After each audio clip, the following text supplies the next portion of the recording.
Hello students, welcome to Easily and I welcome you to your favorite digital learning platform where we learn with a smile. और students जैसा आपको पता है भाई class 10th के बच्चों, आपको पता है ना कि सीबीएसई का सैम्पल पेपर आ चुका है। तो इंग्लिश का पेपर किस तरह से होने वाला है, क्या उसका स्ट्रक्चर होगा बच्चों, क्या उसका ब्लूप्रिंट होगा, वो सारी चीज़ों का एनालिसिस आज हम इस सेशन में करेंगे स्टूडेंट्स। और ग्रामर वाला पोर्शन देखेंगे कि ग्रामर में आप 10 on 10 किस तरह से इजीली स्कोर कर सकते हैं। तो जैसा स्टूडेंट्स हमारा नाम है इजीली, मैं चाहता हूं कि आप भी एग्जाम को उसी तरह से अटेम्प्ट कर पाए इजीली।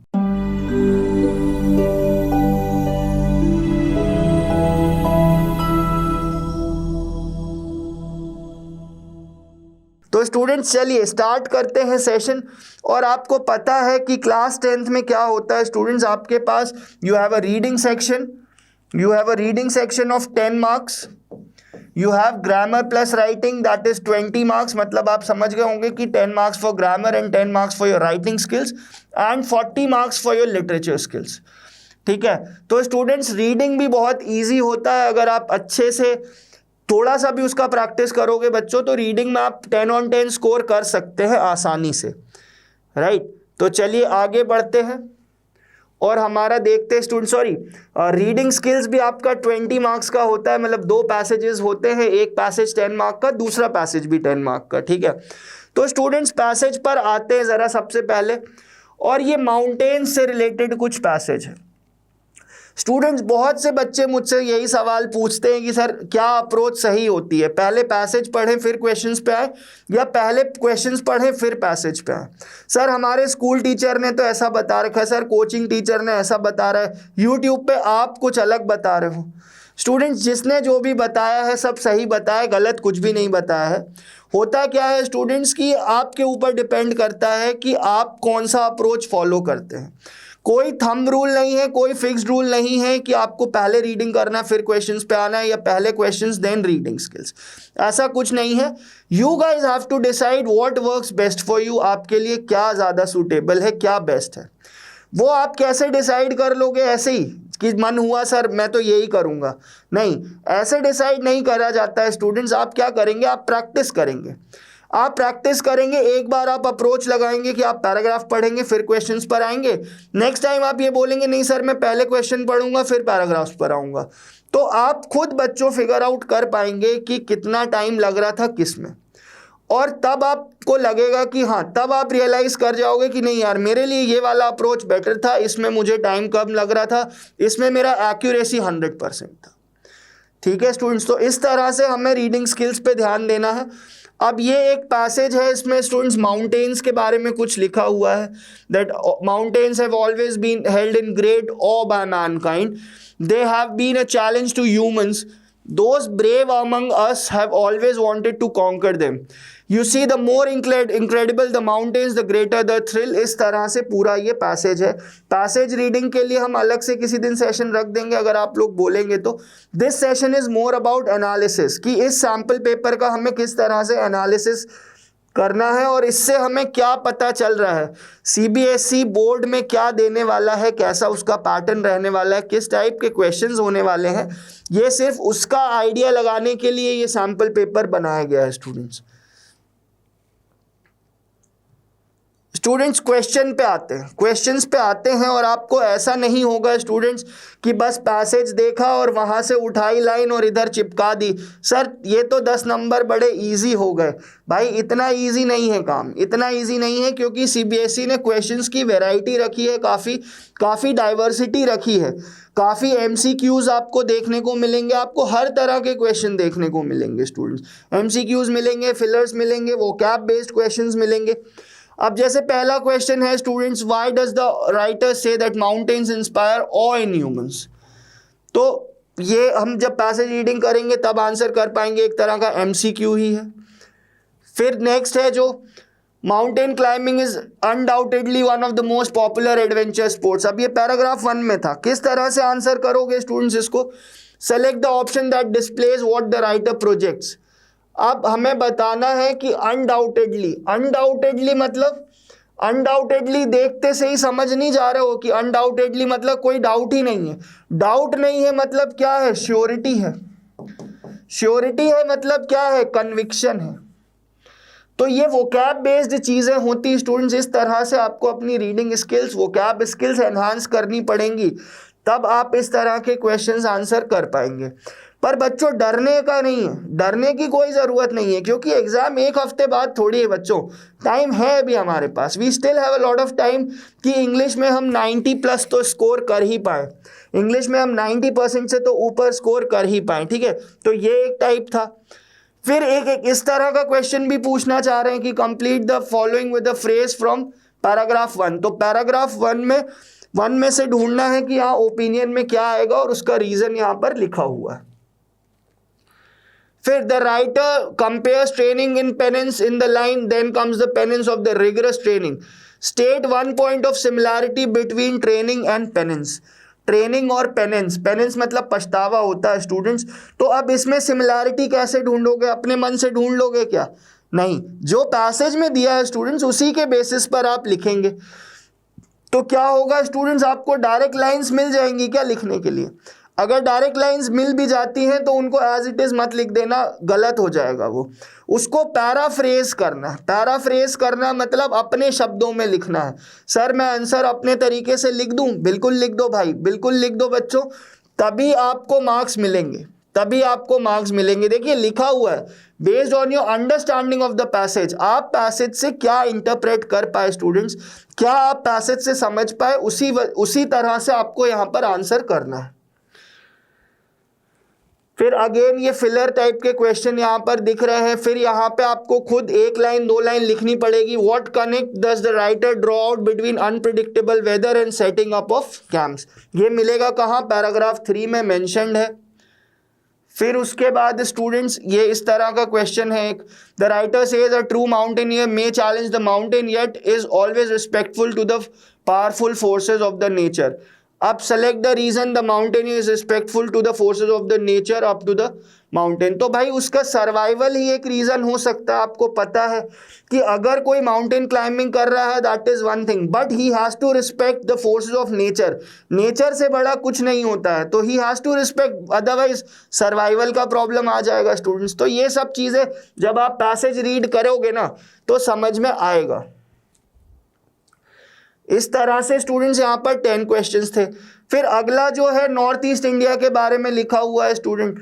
तो अगेन इस पे बेस्ड भी 10 क्वेश्चंस एग्जामिनर ने, सीबीएसई ने आपसे पूछे हैं और उन्हें आपको आंसर करना होगा। डबल फिलर्स है स्टूडेंट्स, डबल फिलर से आपको डिसाइड करना है कि यहाँ पर कौन सा आएगा, यहाँ पर कौन सा आएगा। ऑप्शंस इस तरह से दिए हुए हैं। तो फिल इन द ब्लैंक्स पूछने का भी तरीका बदला है और आपके वोकैब बेस्ड क्वेश्चन भी हैं, आपके एनालिटिकल थिंकिंग बेस्ड भी क्वेश्चन है। आप स्टूडेंट्स घबरा तो नहीं गए कहीं कि सर पेपर तो बड़ा टफ सा लग रहा है। स्टूडेंट्स पेपर टफ नहीं है, पेपर इजी भी नहीं है, पर पेपर इजी से एक लेवल ऊपर है and that level is known as moderate. Moderate type paper है स्टूडेंट्स कि आपको इजी चीजें नहीं मिलेंगी। आपको ऐसा नहीं होगा कि पैसेज में ही चीजें मिल गई कि हाँ सर इसको आंसर कर देते हैं फटाफट, ऐसा कुछ नहीं होगा स्टूडेंट्स। आपको रीड करना पड़ेगा और आपको एनालाइज करना पड़ेगा कि इसमें क्या मीनिंग छुपा हुआ है। डायरेक्ट नहीं मिलेगा, डायरेक्ट नहीं मिलेगा बच्चों, ये ध्यान रखना। अगर पैसेज बेस्ड, पैसेज पर इन्होंने 10 क्वेश्चंस पूछे हैं अगर पैसेज पर, तो आप ये मान सकते हैं कि 5 तो ऐसे हैं जो डायरेक्ट आपको दिख जाएंगे पैसेज से। डायरेक्ट आप पैसेज रीड करेंगे, जिस भी पैराग्राफ का मेंशन्ड है उसको रीड करेंगे, ये 5 क्वेश्चंस आप कर लेंगे। बाकी के 5 कहाँ से करोगे भाई? बाकी के 5 भी आपको करने हैं जिनका इनडायरेक्ट रेफरेंस होगा पैसेज में। बाकी के 5 का इनडायरेक्ट रेफरेंस होगा। तो स्टूडेंट्स एक ही चीज बोलता हूं मैं हमेशा, फर्स्ट थिंग इज लर्निंग। पहली बात तो आपको सारी चीजें पता होनी चाहिए कि किस तरह से हम सॉल्व करते हैं, ग्रामर के क्या रूल्स होते हैं, जब हम राइटिंग करते हैं तो प्रॉपर फॉर्मेट क्या होता है, नोटिस का, लेटर का। एक चीज तो ये हो गया। Second and the foremost important thing and that is practice. जितना ज्यादा आप प्रैक्टिस करेंगे, आप you can mark my words कि एग्जाम आते आते तक जितनी प्रॉब्लम्स हैं आपकी सारी खत्म हो जाएंगी। तभी जब आप प्रैक्टिस अच्छे से करेंगे स्टूडेंट्स। तो पहली बात, आपको चीज़ें पता होनी चाहिए, टेंसेस हमारे किस तरह से चलते हैं, कंजंक्शन प्रीपोजिशन कैसे चलते हैं, आर्टिकल कौन सा कहाँ लगाना है, डायरेक्ट नरेशन इनडायरेक्ट नरेशन, ये चीज़ें पता होना, और प्लस उसकी फिर उसके बाद अच्छे से प्रैक्टिस होना। एग्ज़ाम की बस यही डिमांड है बच्चों, एग्ज़ाम की इससे ज़्यादा कोई डिमांड नहीं है, राइट। तो यहाँ पर भी अगेन इसको एनालॉजी बोलते हैं स्टूडेंट्स, रिलेटेड वर्ड्स हैं कि कुकिंग करते हैं तो अरोमा होता है, पेंटिंग करने से क्या होगा, तो ये भी आपको कहाँ मिलेगा, ये भी आपको मिलेगा पैराग्राफ 1 में, लिखा हुआ है पैराग्राफ 1 में। बोलोगे तो पढ़ के भी बता दूंगा क्या लिखा है। Aroma is to cooking, read कर देता हूँ एक बार। Complete the following analogy correctly with a word phrase from paragraph 1। Aroma is to cooking, just like aroma is integral to the cooking, similarly dash is integral to painting. Paragraph 1 में बोल रहे हैं students, देख लेते हैं एक बार, paragraph 1 में painting से related. So the northeast of India is a melting point of variegated culture, mosaic of people and races, and ethnic tapestry of many hues and shades. Painting जब करते हैं तो उसमें कलर्स और शेड्स ही तो होते हैं, तो ह्यूज एंड शेड्स ही होना चाहिए। Yet these states are lesser explored as compared to the rest of the country. The new generations of travelers who are money rich and time poor are increasingly looking for unique experiences, a phenomena being called the emergence of the experience economy. For this new and growing breed of tourists, the Northeast with its variety and uniqueness holds immense tradition. तो students, ये huge and shades जो है ना, यही बात है जो हम पेंटिंग के साथ एसोसिएट करते हैं। जैसे कुकिंग के साथ अच्छी स्मेल, अरोमा को हम एसोसिएट करते हैं, यहाँ पर भी स्टूडेंट्स हम ह्यूज एंड शेड्स लिखेंगे, ह्यूज एंड शेड्स लिखेंगे। किसकी जगह पर स्टूडेंट्स? ह्यूज एंड शेड्स को हम किससे एसोसिएट कर रहे हैं? हम इसको एसोसिएट कर रहे हैं स्टूडेंट्स पेंटिंग से। ठीक है बच्चों, तो क्वेश्चंस इसी तरह के आपको मिलने वाले हैं एग्जाम में। Select the correct option to complete the following sentence. Again paragraph 1 में आपको मिलेगा, travellers advocating the experience economy seek a holiday package with what? Experience economy मतलब एक्सपीरियंस लेने जा रहे हैं, तो यही होना चाहिए, a wholesome experience with budget they have planned for. This is the correct way of answering. Again जब पैसेज रीड करोगे तो और अच्छे से आंसर कर पाओगे। अब सर ये ग्राफ कहाँ से आ गया? सर मैथ्स भी आ गई क्या इंग्लिश में, रीडिंग स्किल्स में? स्टूडेंट्स ये ग्राफ बहुत इजी ग्राफ है, ये कुछ ऐसा खास नहीं है, और ये जब आप अगेन पैराग्राफ रीड करेंगे तो आप समझ पाएंगे। ठीक है, आप बोलते हो तो मैं बता भी देता हूँ एक बार कि इस तरह के क्वेश्चंस को कैसे आंसर करेंगे। Select the chart that appropriately represents the trend of foreign tourist in the north east from 2011 to 2014 as per paragraph 2। Students paragraph 2 पर आ जाते हैं।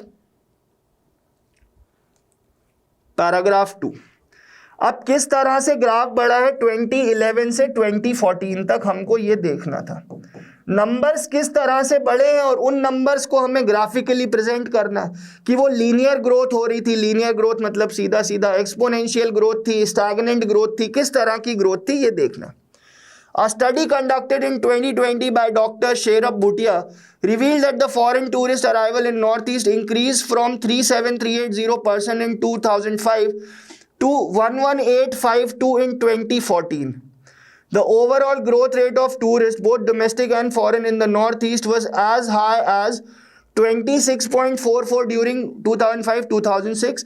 A high and positive growth of 12.53 was registered in the foreign tourist visit to Northeast state of India during 2012 from 2011, which further rose to register a growth of 27.93 during 13 to 12. Foreign tourist arrival in Northeast witnessed a growth of 39.77 during 2014 to 2013. मतलब क्या कहना चाह रहे हैं students, इसको sum up करें तो इसको हम ऐसे सम अप करेंगे कि पहले ग्रोथ थी 12.53, फिर ग्रोथ बढ़ गई कितनी 27.93, फिर और ग्रोथ बढ़ गई 39.77। तो हमें स्टूडेंट्स इसमें क्या देखना है? इसमें ये देखना है कि 11 से 14 तक ग्रोथ जो है वो हमारी बढ़ती ही जा रही है, बढ़ती ही जा रही है। अब इसको हम ग्राफिकली कैसे रिप्रेजेंट करेंगे स्टूडेंट्स, वो देख लेते हैं। किस तरह की ग्रोथ हो रही है स्टूडेंट्स, कोई बताएगा? ऑप्शन बी दिख रहा है मुझे तो कि ग्रोथ बढ़ती जा रही है। ये ग्राफ क्या कह रहा है कि पहले बढ़ी फिर कम हुई फिर बढ़ी। ये ग्राफ कह रहा है कि कुछ समय तक बढ़ी फिर स्टैग्नेंट हो गई फिर बढ़ ही नहीं रही है। ये ग्राफ क्या कह रहा है कि कुछ देर स्टैग्नेंट रही फिर बढ़ गई। ऐसा तो कहीं नहीं हो रहा था। ईयर बाय ईयर ग्रोथ क्या हो रही थी स्टूडेंट्स, बढ़ती जा रही थी फॉरेन टूरिस्ट की। तो ये ग्राफ वगैरह देखकर घबराना नहीं है भाई, घबराना नहीं है बच्चों। क्या करना है, जो भी इंफॉर्मेशन लिखी हुई है उसके बेसिस पर ही तो सीबीएसई आपसे क्वेश्चन पूछेगा। सीबीएसई ऐसा थोड़ी कुछ पूछ लेगा कि जो सीबीएसई ने बताया ना हो और वो पूछ ले। मगर सीबीएसई ने अब आपको सैंपल पेपर के थ्रू ये चीज जरूर बता दी है कि इस तरह के क्वेश्चंस के लिए आपको तैयार रहना है स्टूडेंट्स, ठीक है। तो ये था स्टूडेंट्स हमारा रीडिंग पार्ट। रीडिंग पार्ट का हम देख लेते हैं और इसमें कुछ है खास अगर देखने के लिए तो क्वेश्चंस वही चीज है, list any 2 examples of tourist facilities as referred in paragraph 3। तो यहाँ पर we have MCQs, we have fillers, we have short answer type questions. आप इनमें से किसी भी तरह से आंसर कर सकते हैं इसको। फिर आ जाते हैं स्टूडेंट्स आप सबका फेवरेट, और आप में से बहुत लोग इससे डरते भी हैं कि सर ग्रामर कैसे करें। बहुत लोगों को ये मिसकंसेप्शन भी होता है कि सर ग्रामर तो हमको पूरा आता है, ग्रामर में तो हमारे 10 मार्क्स पक्के, आप टेंशन मत लीजिए। टेंशन नहीं लूँ तो क्या करूँ यार, आप लोग अच्छा स्कोर नहीं करेंगे तो टेंशन तो होगी ना। Attempt any 10 of the following questions. First question student, मैं चाहता हूं आप लोग ये क्वेश्चन रीड करें और मुझे बताएं कि इसमें क्या करेक्ट फिलर होगा। और स्टूडेंट्स अलोंग द वे मैं आपको ट्रिक्स एंड टिप्स भी बताता चलूंगा कि क्या क्या कीवर्ड देखकर हमको समझ जाना है कि कहां पर क्या यूज करना। Climate control comment by an activist dash on social media yesterday. Students यहां पर क्या लिखा है, यस्टरडे। यस्टरडे का मतलब क्या है, this action has taken place yesterday, मतलब this statement will be written in past tense. This will be written in past tense. Past tense का एक ही ऑप्शन दिख रहा है, blew up. Climate control comment by an activist blew up social media yesterday. Past form of verb student, past form of verb लगाएंगे। ये tenses में आपको सारी चीजें मैंने बता रखी हैं ऑलरेडी। तो आपको कैसे क्लू मिलेगा बच्चों ये देखना है, क्योंकि टाइम कहाँ का मेंशन्ड है स्टूडेंट्स, टाइम मेंशन्ड है पास्ट का। पास्ट का time, this action has taken place yesterday, that is the reason we are using the past form of this verb. ठीक है, तो ग्रामर इसी तरह से आपको हो जाएगा स्टूडेंट्स, ठीक है। अब ये क्या है, अगेन रिपोर्टिंग पार्ट, नारेशन आपको क्या नहीं पता है, कितने बार बता चुका हूं स्टूडेंट्स, नारेशन। तो ये एक नरेशन बेस्ड यहाँ पर ग्रामर का क्वेश्चन है जो मुझे लगता है आप कर पाएंगे। अब स्टूडेंट्स थर्ड क्वेश्चन पर आ जाते हैं। थर्ड क्वेश्चन कोई मुझे बताएगा कि सर इसमें कौन सा मॉडल वर्ब हमें यूज करना है। तो देखो मॉडल वर्ब्स का रोल भी बहुत इंपॉर्टेंट हो जाता है, कहाँ पर कैन लगाएं, कहाँ पर विल लगाएं, कहाँ पर मस्ट लगाएं, कहाँ पर माइट लगाएं, कहाँ पर वुड लगाएं। सर कंफ्यूजन ही कंफ्यूजन है, सॉल्यूशन कुछ पता नहीं। तो भाई सॉल्यूशन सारा आपका मास मेंटर आ गया है ना, सारा सॉल्यूशन आपको देगा यहाँ पर, टेंशन मत लेना। The advertisement read, if you smoke statistically your story end 15% before it should। अब स्टूडेंट्स एक बात होती है टेंस में, वो बात क्या है, वो बात है future conditional.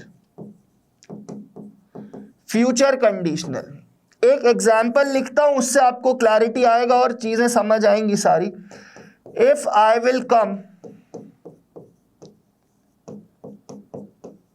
I will meet you. If I will come, I will meet you. Students मुझे बताओ कि इस सेंटेंस में क्या एरर है, क्या यहाँ पर जो मैंने दोनों विल यूज किए ये करेक्ट है। फ्यूचर कंडीशनल का मतलब ये होता है स्टूडेंट्स कि whenever we are talking about two actions of the future and one action is dependent on the other, तो एक को हम सिंपल प्रेजेंट टेंस में यूज करते हैं, एक में हम यूज करते हैं फ्यूचर टेंस। कैसे, if I will come I will meet you, तो मैं आपसे मिलूंगा जब मैं आऊंगा। तो स्टूडेंट्स मिलने का जो एक्शन है that is dependent only if I come ना, अगर मैं आया ही नहीं तो मिलने का सवाल ही नहीं उठता। तो जो एक्शन स्टूडेंट्स पहले हो रहा होता है that is written in present simple present tense और you can say present indefinite tense. Present indefinite tense, तो यहां पर विल नहीं लगेगा, यहां पर विल जो लगा है ये करेक्ट है, because this is the dependent part and this dependent part will be written in future indefinite tense. ये dependent part future indefinite tense में। तो students, if you smoke statistically your study will end, sorry your story, यहां पर student एक filler होगा, I am sorry for this typing error, this is just a typo. तो student यहां पर हमें डिसाइड करना था कि कौन सा मॉडल वर्ब यूज होगा। So if you smoke statistically your study your story will and 15% before it should, मतलब ये बताना चाह रहे हैं कि अगर आप स्मोक करते हैं तो जितना आप जीने वाले थे उससे 15% कम आप जिएंगे। अगेन फिर स्टूडेंट्स बात आ जाती है एरर डिटेक्शन की, बात आ जाती है एरर डिटेक्शन की। अब यहां पर हम देखेंगे स्टूडेंट्स की कौन से पार्ट ऑफ स्पीच पे बेस्ड एरर पूछ लिया है एग्जामिनर में। स्टूडेंट्स ग्रामर में मैं आपको बताता हूं वी हैव 25 to 30 रूल्स, और उसी पे बेस्ड ये सारे एरर डिटेक्शन के क्वेश्चन सीबीएसई आपसे पूछना चाह रहा है। Last week a child was not allowed to board the plane at Ranchi airport. अब स्टूडेंट्स अ चाइल्ड लिखा है तो ये बिल्कुल करेक्ट है। आपसे ये पूछ रहे हैं कि एरर क्या है and what should be replaced, तो चाइल्ड को क्या सर चिल्ड्रन से रिप्लेस कर दें? नहीं स्टूडेंट्स, इसमें एक चीज और है, आपको क्या करना होता है, आपको ऑप्शंस देखने होते हैं बच्चों, और ऑप्शन एलिमिनेट करना हमें सीखना है कि कौन कौन से हैं जो करेक्ट है। लास्ट का लिखा है, लास्ट वीक लिखे हैं या प्रीवियस वीक लिखे, it does not make any sense, मतलब उससे कोई चेंज नहीं आ रहा है, इसके मीनिंग में, इंप्लाइड मीनिंग में कोई चेंज नहीं आ रहा है। अब द, ये वाला द, क्या हम इसको अ से रिप्लेस कर सकते हैं, और एट रांची एयरपोर्ट, ये एट भी बिल्कुल करेक्ट है। तो स्टूडेंट्स इसमें सी पार्ट में एरर है, और यहां पर द प्लेन नहीं लिखेंगे, अ प्लेन लिखेंगे। क्यों? क्योंकि स्टूडेंट्स आर्टिकल का रूल क्या कहता है, आर्टिकल ये कहता है कि for indefinite things, for things which are not definite we use either a or an for things which are definite we use definite article the.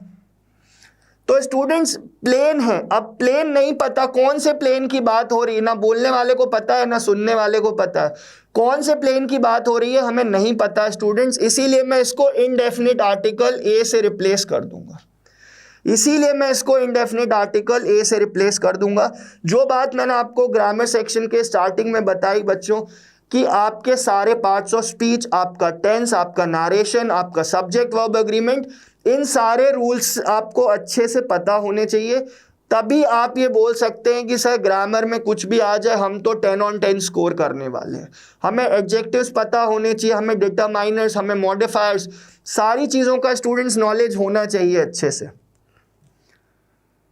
अब नेक्स्ट देख लेते हैं स्टूडेंट्स, नेक्स्ट क्वेश्चन ग्रामर का किस तरीके से पूछा गया है, आप इसको कोशिश करिए एक बार कि कैसे आंसर करेंगे, जरा बताइए मुझे। तो ये एक पास्ट कंटिन्यूअस का एक्शन है। अब ये किस तरह का सेंटेंस है, पहले मैं आपको एक चीज एक जनरल एग्जांपल से समझाता हूं, then we'll come back to the question. अक्सर स्टूडेंट जब हम कोई स्टोरी बता रहे होते हैं या कोई पास्ट की बात बता रहे होते हैं तो उसको हम पास्ट कंटिन्यूएशन में लिखते हैं। कैसे लिखते हैं?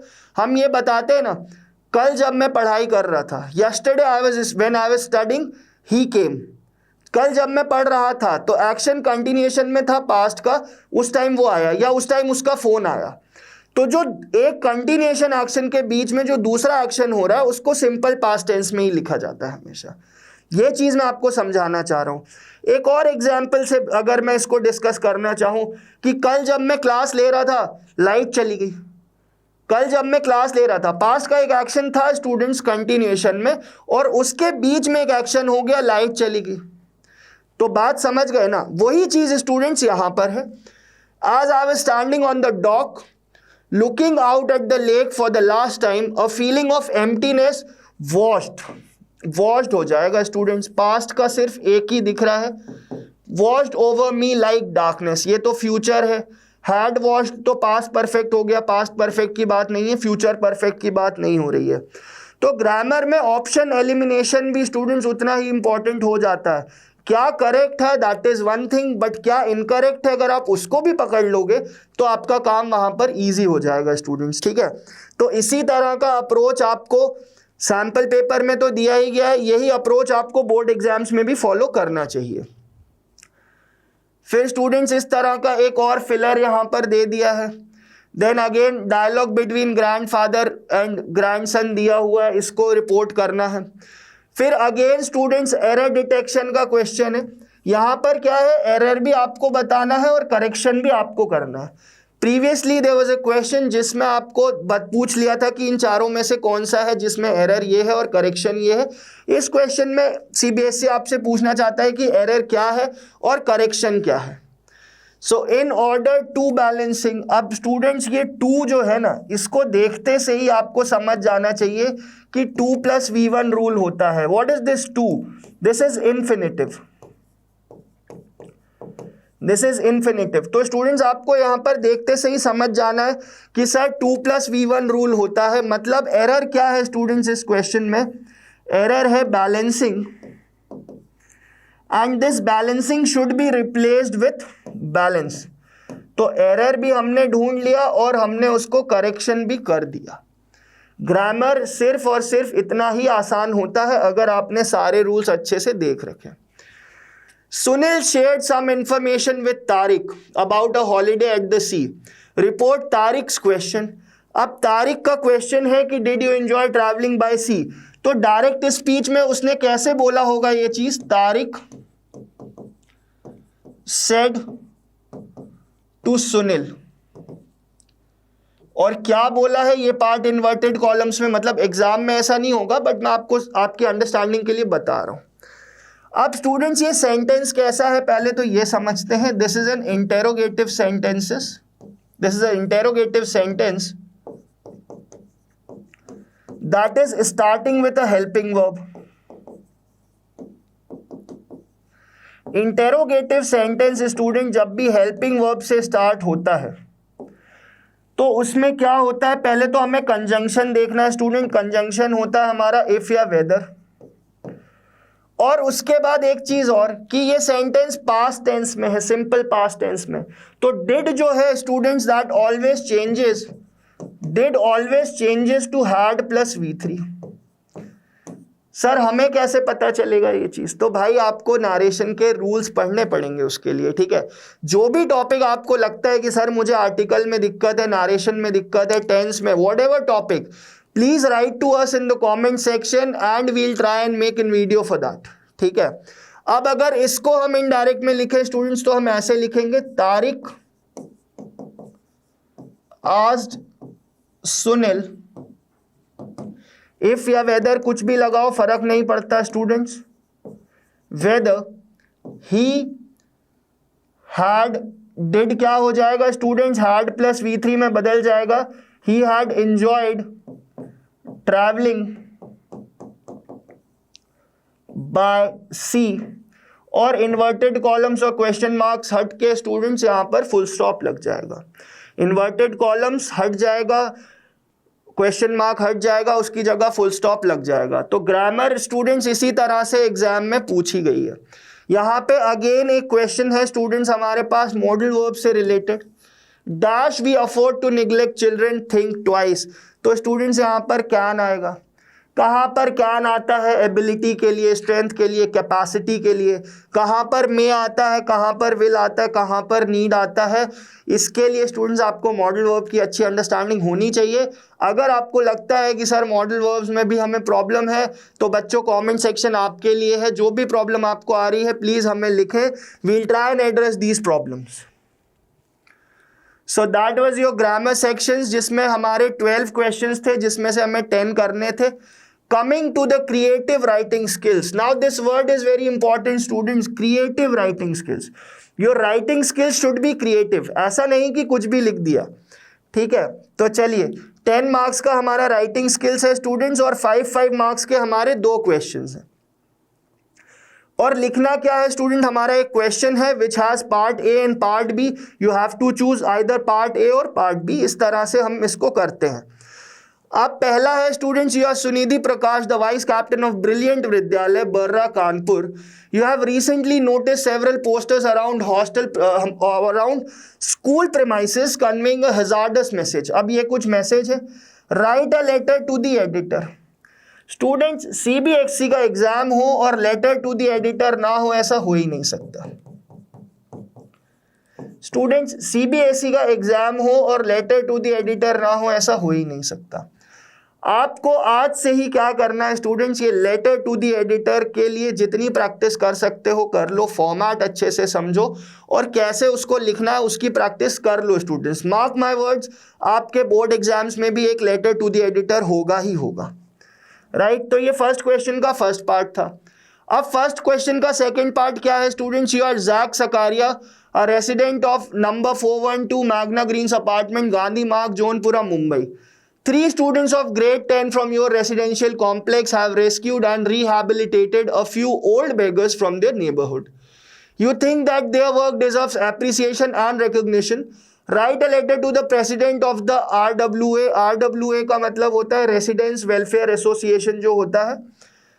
Seeking recommendation to these youth to be nominated for Serving Citizens Award. Suggest other ways acts of kindness could be recognized and awarded in the future. तो ये स्टूडेंट्स एक तरह का एक इनफॉर्मल लेटर सा ही है और ये आपको लिखना है प्रेसिडेंट ऑफ द आरडब्ल्यूए. तो again letter writing is again very important. Formal, informal, letter to the editor, ये सारी चीजें. अब स्टूडेंट्स बात करते हैं सेकंड क्वेश्चन क्या पूछा गया हमसे राइटिंग स्किल्स में. तो सेकंड क्वेश्चन है, Gurmeet Kaur is an aspiring candidate for a public funded engineering college in the suburbs. She belongs to a nearby village, has minimum technological skills and exposure, has the required cutoff percentage and is looking for a complete or partial scholarship. Write a paragraph. तो students paragraph writing भी है आपका 5 marks का, 100 to 120 words, और यहाँ पर SWOT आपको दिए हुए strength, weaknesses, opportunities और threats that come along with this question. ठीक है, जो भी क्वेश्चन में मेंशन किया है. फिर पार्ट 2 में क्या करना, अगेन राइट अ पैराग्राफ. तो आपको सीबीएसई क्या कह रही है बच्चों, चीख चीख के सीबीएसई कह रही है कि लेटर की प्रैक्टिस शुरू कर दो, पैराग्राफ की प्रैक्टिस शुरू कर दो. So students, that was all about writing skills. अब हम आगे चलते हैं और लिटरेचर स्किल्स की बात करते हैं. सो स्टूडेंट्स, अभी तक हमारा reading skills, grammar skill, writing skills के बारे में हमने डिस्कशन कर लिया था. अब स्टूडेंट्स आ जाते हैं लिटरेचर पर. और बच्चों, लिटरेचर में आप लोगों को बड़ा वो रहता है कि हाँ सर लिटरेचर तो हम कर लेंगे, लिटरेचर तो हम कर सकते हैं क्योंकि हम सर पढ़ाई कर रहे हैं, इतने दिन से चैप्टर रीडिंग कर रहे हैं. But students please believe me कि अगर आप एनसीईआरटीज़ का थॉरो रीडिंग नहीं कर रहे हैं, अच्छे से नहीं पढ़ रहे हैं, तो फिर स्टूडेंट्स आपको इसमें भी दिक्कत आ सकती है लिटरेचर में. बट सैम्पल पेपर के अकॉर्डिंग स्टूडेंट्स किस तरह के क्वेश्चंस हमसे पूछे जाने वाले हैं उन पर एक नज़र बनाते हैं. स्टूडेंट्स क्या लिखा हुआ है, रेफरेंस टू कॉन्टेक्स्ट. आपको पता है स्टूडेंट्स की पूरा लिटरेचर आपका 40 मार्क्स का होता है, जिसमें ये पहला आरटीसी है 10 क्वेश्चन का. ये रेफरेंस टू कॉन्टेक्स्ट क्या होता है बच्चों, कि चैप्टर में से कुछ पार्ट उठाकर वहाँ पर दे दिया जाता है और उसके बेसिस पे they ask you a few questions. Questions पूछने का तरीका सीबीएसई का किस तरह से होने वाला है, ये सारी चीज़ें हम इस सैम्पल पेपर के थ्रू समझेंगे. एंड स्टूडेंट्स, फर्स्ट एक्सट्रैक्ट जो है, देखिए attempt any one of the extracts. तो 1A है, 1B है, दोनों में से किसी एक को अटेम्प्ट करना है हमें. पहला जो एक्सट्रैक्ट है या जो ये पार्ट है, ये किस चैप्टर से लिया गया है, that is glimpses of India. अब ग्लिम्सेस ऑफ इंडिया का ये है और उसके बेसिस पर इन्होंने आपसे क्वेश्चंस पूछे हैं. तो एक स्टूडेंट आप देख सकते हैं कि पहला क्वेश्चन किस तरह का है. पहला क्वेश्चन है हमारा एमसीक्यू टाइप. फिर उसके बाद है स्टूडेंट हमारे पास शॉर्ट आंसर टाइप, कि हमें आंसर करना है based on what we have read in the RTC. अब इसमें क्या करना है बच्चों, डायरेक्ट ऐसा नहीं कर देना कि डायरेक्ट जो लिखा है वो लाइन लाके यहाँ पर चिपका दिया. You need to paraphrase. Paraphrase का मतलब कि बात वही लिखनी है पर अपने शब्दों में लिखनी है students. As it is copy paste करने हम नहीं चले जाएंगे. फिर अगेन एक फिलर है, यहाँ पर फिल इन द ब्लैंक्स है. फिर अगेन आपके पास स्टूडेंट्स एक एमसीक्यू है और फिर इस तरह से लाइन 1 के बारे में बताना है. तो स्टूडेंट्स 1A, या मैं ये बोलूं कि पहला आरटीसी में देखिए मिक्सचर है क्वेश्चंस का. MCQs भी हैं हमारे पास, फिलर्स भी हैं हमारे पास, शॉर्ट आंसर्स भी हैं। तो इस गलत फहमी में मत रहना स्टूडेंट्स की सिर्फ MCQs पूछे जाएंगे हमारे लिए काम आसान हो जाएगा। बच्चों हमें हर चीज़ की प्रिपरेशन करके चलना है। तो फर्स्ट क्वेश्चन में there was option between A and B, तो A पार्ट हमने देख लिया, B पार्ट ये है the book that saved the earth, उससे ये एक्सट्रैक्ट लिया गया है। And based on this extract they have asked you again 5 questions. यहाँ पर एक डायरेक्ट MCQ है, यहाँ पर there is a question of analogy. Analogy बताना है, रिलेशन बताना है कि if frown is related to smile, similarly gloomily is related to what, related to what, that is given in the RTC में जो दिया हुआ है उसके बेसिस पर हमें देखना है कि ये किसके क्या रिलेट कर पा रहा है। फिर उसके बाद अगेन स्टूडेंट्स यहाँ पर हमारे पास MCQs दिख रहे हैं। अगेन फिर से MCQs है, क्वेश्चन नंबर 4 और क्वेश्चन नंबर 5 फिलर्स के रूप में है। तो स्टूडेंट्स बात अपने को ये समझना है, लिटरेचर में से पहला क्वेश्चन जो है आपका RTC का, उसमें आपके पास एक RTC है, उसके बेसिस पे दे have asked you 5 questions which carries 1 mark for each question, और उसमें हमारे पास MCQs हैं, हमारे पास फिलर्स हैं, हमारे पास हर तरह के क्वेश्चंस हैं। फिर सेकेंड अगेन पोयम में से लिया गया है स्टूडेंट्स, द ट्रीज पोयम है। यहाँ पर अगेन वी हैव 5 क्वेश्चंस और 5 मार्क्स के ये 5 क्वेश्चंस हैं। आप देख सकते हैं वही पैटर्न CBSE ने यहाँ पर भी फॉलो किया है बच्चों। क्या पैटर्न फॉलो किया है कि कुछ MCQs डाले हैं, कुछ फिलर्स डाले हैं, कुछ शॉर्ट आंसर टाइप क्वेश्चंस हैं। फिर अगेन फॉर एनी ग्रेगरी वाला जो पोयम है उसमें से भी यहाँ पर students they have asked you 5 questions. तो आप देख सकते हो यहाँ पर अगेन वी हैव एनालॉगी। तो यहाँ पर आप क्या स्टूडेंट्स ऑब्जर्व कर रहे हैं कि एक फिक्स्ड पैटर्न CBSE अपने सैम्पल पेपर के थ्रू आप तक बताना चाह रहा है कि बच्चों आप लोग भी जो अपनी प्रिपरेशन कर रहे हैं वो इसी तरीके से करें। रीडिंग स्किल्स में मैंने आपको समझाया रीडिंग कैसे करनी है, अच्छा स्कोर कैसे करना है। ग्रामर स्किल्स में मैंने आपको बताया स्टूडेंट्स की ग्रामर में आप फुल ऑन फुल ला सकते हैं। राइटिंग स्किल्स में क्या ध्यान रखना है वो मैंने आपको बताया कि आपको लेटर्स याद रखने, आपको अपने नोटिसेस याद रखने, ये सारी चीज़ें आपको ध्यान में रखनी है। पैराग्राफ राइटिंग आपको ढंग से आना चाहिए। अब RTCs या लिटरेचर की जब बात करूं तो यही पैटर्न CBSE फॉलो कर रहा है। फिर यहाँ पर स्टूडेंट्स किस टाइप के क्वेश्चंस आ जाते हैं, answer any 4 of the following. तो यहाँ पर you have 5 questions, out of these 5 you have to choose any 4 और उसमें से आंसर करना है। Chapters name is also given along with the question कि this question is from the proposal, this one is from madam rides the bus, this is from fire and ice. तो student सारा यहाँ पर CBSE ने mention किया हुआ है। Similarly 7th part देखें students, so you have to answer 2 questions out of the 3 given questions. 6 marks का है ये, मतलब एक क्वेश्चन 3 मार्क्स का होगा स्टूडेंट्स यहाँ पर। उसके बाद एनी वन, ये अगेन 6 मार्क क्वेश्चन है। Then again we have 1 more 6 mark question. 6 mark question जो है स्टूडेंट्स उसमें आपके पास ऑप्शंस हैं, 2 में से एक करना है, लॉन्ग आंसर टाइप क्वेश्चंस है। And students that is all for this syllabus of analysis of CBSE class 10th English sample paper. सारी चीज़ें स्टूडेंट्स मैंने पूरा एनालिसिस आपको इस पूरे सेशन में करके बताया है। तो स्टूडेंट्स मुझे कमेंट्स में बताइएगा आपको ये सेशन कैसा लगा और जुड़े रहिए ईजिली के साथ। Learn with a smile. Thank you students.